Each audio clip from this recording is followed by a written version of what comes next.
כל ישראל מירושלים, שלום רב. השעה 7 והרי החדשות מפי עדי רבן.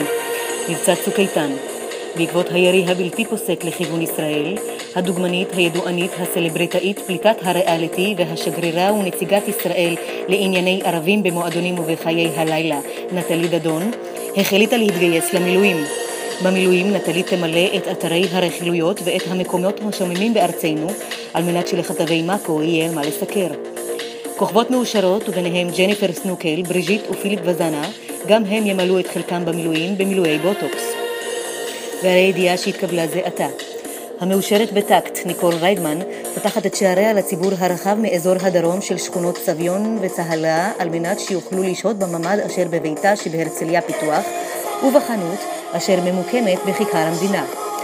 בתוכנית האומנותית, חלוקת עודפים של נעלי לבוטן, קוויאר ועדשים, וצפייה בכפייה במופע האורקולי שלה עם בוריס קירקורוב שנערך לפני כשנתיים בהיכל נוקיה. בענף הספורט לא נרשמו ענפים מיוחדים. בבורסה עלייה במתח ובמדד המעוף. תחזית מזג האוויר, תורגש התחממות במעלות החום והים יהיה עד כפוי טובה. עד כאן החדשות, נמשיך ונעדכן אתכם בשעה הקרובה כאן מן האולפן. שיהיה ערב שקט לכולנו וערב טוב.